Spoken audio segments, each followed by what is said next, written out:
and welcome. I'm John, and this is Unique Wargaming Terrain. This is the weekly Wednesday Warhammer / Wargaming questions and answers. This is off the cuff video, guys. If you're new here, what does that mean? I record it and upload it. I do have a transition button that I can just switch to go to different part of the workshop and show you something else, or if I need to grab something, I can just press the transition button, grab what I need to do, and then come back and show you. Off the cuff means anything can happen. Someone can come and start talking to me. I can make a complete cock up, say the wrong thing. I apologise, but that's the nature of these videos. The weekly Wednesday is all to do with models. Model focus on materials, tools, painting techniques, any sneaky things that we can do, general hobby stuff. Okay, there is a terrain video once a week, which I throw up every week, and I do have a painting video that I do every 7 to 10 days. As you can see, I have the lights set up because I was different story, but talk about it in a minute. If you're a regular here, guys, I feel the love. 62 subscribers at the moment. Absolutely brilliant. My mind's blown with how many subscribers there is, and I actually appreciate every single one of you. Thank you. Now, some of you are going to say, "What? Why is the light here?" I set up the lights to do. Okay, when I have my day off from my work, I get up early morning. I come over. It's quiet. It's nice. I have all the lights set up the day before, so when I come in the morning, I just plug everything in, lights go on, and I work away painting and filming. I find it nice and peaceful and relaxing without anyone calling me or anything else. The only noise you can hear is birds outside, so it's actually brilliant. So I set everything up, and a few things happened in the house, and I wasn't able to come and do it that morning. So my next up is next week, so hopefully that's when I can get it up. Now, Imperium Magazine, I'm told 25th of August. Okay, I've mentioned it before, but I'm just to remind you again, guys, if you haven't subscribed to it, the Imperium Magazine, and you play 40k, go and have a look, because it's worth it. So it's a monthly subscription. I think it's something like 20 quid a month, and you get 3 or 4 magazines a month with models. There's all Brucey bonuses like paints and everything else, and there's I don't know if one of the issues or over 2 or 3 issues, but you'll get all the bits to make Robuta Guilliman, which is a 50 quid model. So it is worth it. Anyway, check that out, Imperium Magazine. Just remind you, because you're getting close to the time. I don't want to go, oh no, I should have got that. Go and check it out, guys. Now, one question I have here. I have 2 young teenage players that have just started, or two young teenagers that have just started playing games of 40k. How are they going to react if they come across any cheating players? Right. This is a good question, and as a parent, I can understand. Sorry. Let me just move this out of the way. Make life a little bit easier. Should have done it in the first place. No, I didn't. Okay. There are different things you've got to bear in mind. You have cheating players. You have players that make mistakes.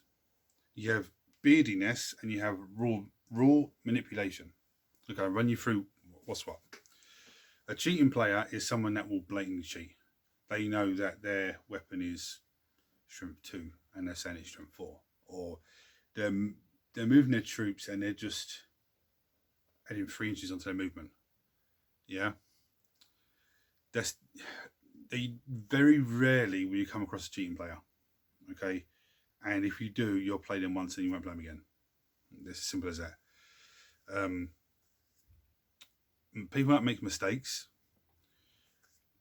so with the vastness of the games that we play, not even just Warhammer or 40k, but other games like Bolt Action and Marvel Crisis Protocol, any sort of game system, you are going to make mistakes. You are going to think, oh, that's this, and it's something different. Okay, so just don't panic there.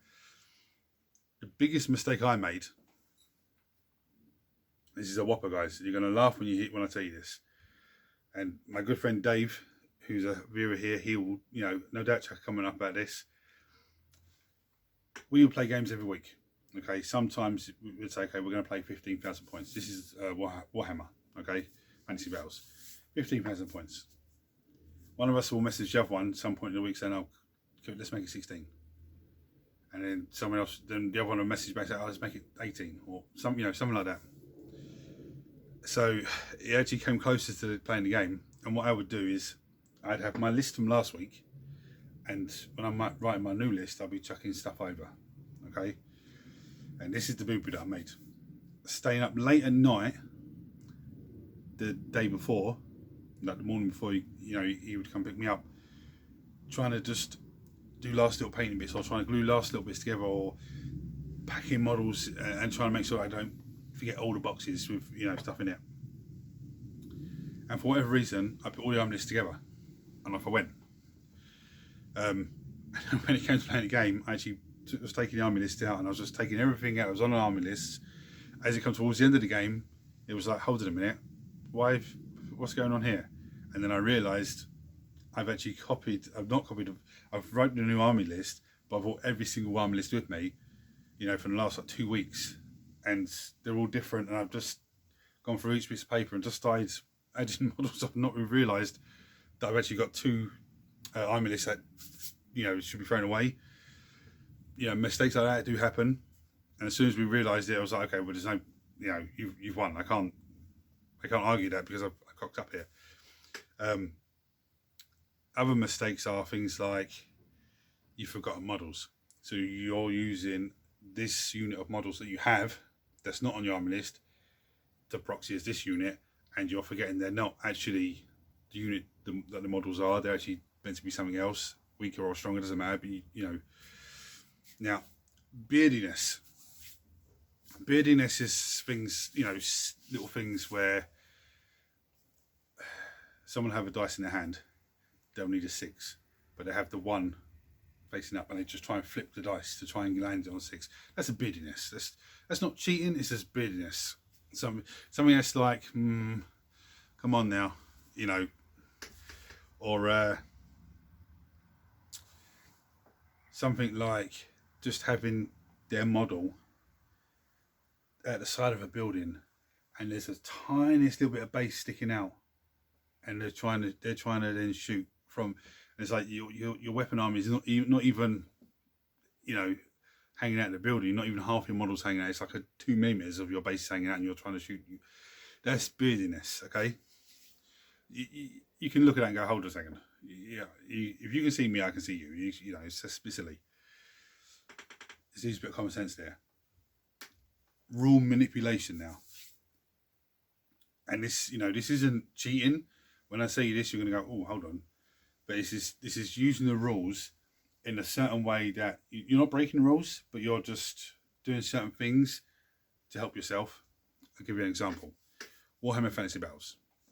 You used to have guest ranged weaponry, catapults, cannons, that sort of type of thing. Where before you would do any sort of firing or pick a target, you would, okay, this cannon is going to fire 36 inches at that unit there. Okay, now what we used to do is I used to put the dice next to it, a 3 and a 6, say, and then get a few extra dice and just do a line from the cannon going towards the target that I'm aiming at, so that by the time we've gone through the big, size that we're playing, and I come back to it, I haven't forgotten the range, I haven't forgotten what it's targeting. Okay, but where the rule manipulation comes in, I'd have a wizard next to him. I've done this, so I'm not going. There's no shame in it. I had a wizard there with fireball spell, say, 24-inch range. So in the magic phase, which is for the shooting phase, the wizard would try and cast a spell at that unit over there. Okay, he's out of range. So I know if the cannon's behind him, that 24 inches takes me almost there. So I still need to guess. That's not cheating. That's rule manipulation. Another one is having a hero. Just say, for example, a hero mounted on some sort of beast inside a unit of guys, and the hero's got a magical weapon that does something like, just for example, gives him an extra attack, and he's got an amulet that gives him, just for example, no armor saves on any wound. Okay, but the unit he's in hides a banner which gives him, say, +1 to hit. So he's got all those perks, yeah, or gives him like flaming attacks, or You know, something crazy, but because it doesn't contradict his magical weapon, he still can use it. You know, and he's part of that unit, so that's like raw manipulation. It's not, you know, nothing to panic about. Or take, you know, in terms of 40k, taking something that, for example, something that gives you a nice little buff, but having one hero gives you a buff and another hero gives you a different buff, but they're both in the same 6-inch bubble, and in front of them is a nice little shooting line. Okay, that's not cheating, it's just raw manipulation. Okay, but in general, in our hobby, there is no discrimination. There is no, you know, we're all geeks, we're all nerds, we're all gamers, we're all, you know, that's it. Like I said before on this channel, if I play a game with someone and their models are not, you know, out of 10 being heavy metal standard, they're like a 4 or 5. I'm not going to go, oh, look at your models. You know, to me, you've got models, they're painted, let's game, let's go, let's have a game, come on, let's go, let's get it on. That's just me. But another thing is as well, is if you are worried about, you know, people taking the piss, you know, with new gamers, the best thing to do is go to a gaming club, okay? And you'll find, you know, people the same age group, people the same sort of interest in everything else. You know, even if they don't play a game for a number of weeks, they're still making new friends and getting into the hobby even more. Okay, I hope that's helped you. It's keeping stuff safe inside my shed out in the garden. Now, I think I've covered this before in terms of models using storage boxes. That rain's come down heavy. I don't want it to interfere with my recording. I do apologise if it does. If it does, I'll hit the transition button and wait for it to pass over. Now, in terms of, I saw this on Facebook, and someone did ask me a question about this the other day, and I was like, oh, I've already covered models. But you can put your terrain inside. Can you see that? Those are all bits of terrain wrapped in bubble wrap. Okay, when I get a storage box empty or free, I'm then going to put them into the storage box so they're safe. Okay, now even like that, they're pretty much safe, but I don't really want to leave that all winter like that.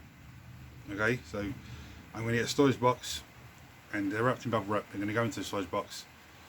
I mean, I've got some down here that has a label on the top of it saying hills, another one that says, you know, ruins and stuff like that. Okay, this week's terrain build. I'll come back to you in a second, guys, because that's just pissed me off. 1 minute. Right, sorry, the rain's just gone now. Before I forget, I'm going to the last question. Keeping stuff safe. You've got to remember, it's not just dust and moisture and stuff like that. You've also got animals, okay, including insects and spiders and, you know, mice and whatever else. Now, I keep forgetting to do it, and I'm doing it now because it's going to be too much. There's a big dirty mop over there, and I'm going to hoover them up. When you know, if you're making terrain in your you know, shed / hobby area / workshop, once a week you want to do as a cleaning day. Okay, even if you only spend an hour cleaning, you just keep spiders down, you keep your bugs down, you keep, you know, keep everything down. Don't eat any food in there if you can help it, because you're going to attract, you know, animals in. I have the door open here, and sometimes when it's not raining, I have birds fly in, start whizzing around, little robins trying to pick, you know, any spiders off the wall, and end up dropping them everywhere.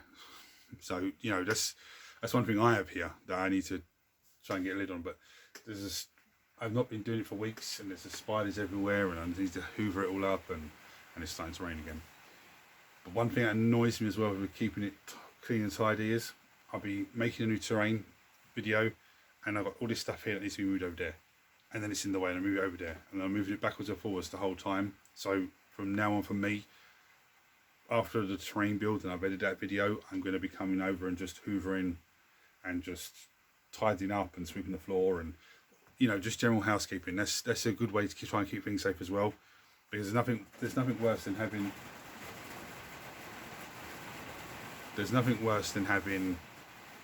a lovely piece of terrain and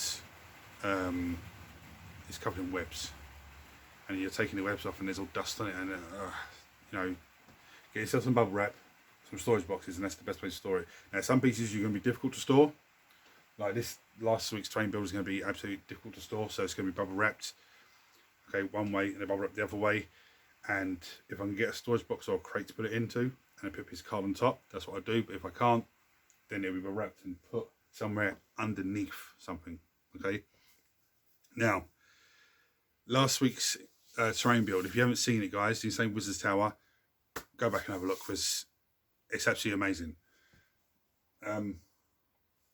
The PVA glue on that build, if you go back and see it, you'll know what I'm talking about. Or if you've seen it, you know what I'm talking about. It's slowly drying, it's slowly curing out, and it's looking good. When it's finished drying, it could be 2-3 weeks time, I'll actually, on a weekly Wednesday, I'll just give you a flash and show you, you know, where we're at. There's one thing on that I forgot to say, and someone actually said to me, oh, you know, what about a light or torches or something like that? I was meant to get some cotton buds and snip them in half and make like little torches, but I totally forgot. When you see the video, you know, or if you've seen it, you'll know how insane it looks. So the other thing I could have done with it, where the crystal is, I could have got a fairy lights and got one fairy light, snipped it off and put it into a battery, but put the wire going through the pen to the bottom, and had the light actually inside the crystal. Just put a battery on the bottom of it, so I can just switch it on, and the light would then go inside the crystal and just reflect. You know, I should have done that, but it's only afterwards, and I was like, oh, I should have done that, because that would have been, you know, absolutely mind blowing even more. But hey guys, there's one last question, or one last thing I'm going to say. The Grey Knights and the Thousand Suns. I really hope, you know, the model's going to look fantastic as always, because the sculpts at the moment are absolutely amazing. The Beast Snagger Boys box set, 150 odd quid I think it is, sold out in moments, absolutely moments. So if you're lucky enough to have your hands on one of those boxes, well done to you. But I'm looking forward to the Grey Knights and the Thousand Suns coming out. I wasn't a big fan of Thousand Suns before, but seeing the sculpt of the new model that they've done, I just know the rest of them are going to be amazing. So guys, thank you for watching this week's Weekly Wednesday. I hope any of this information has helped you out. And for those of you that sent me the questions, you know, thank you for sending me those questions. If anyone else has any questions to ask me, so comment below, message me on Messenger, go to my Facebook page, Unique Wargaming Terrain, and just chuck a message on now. Guys, please hit the buttons like, share, subscribe, and I'll see you next week. Take it easy.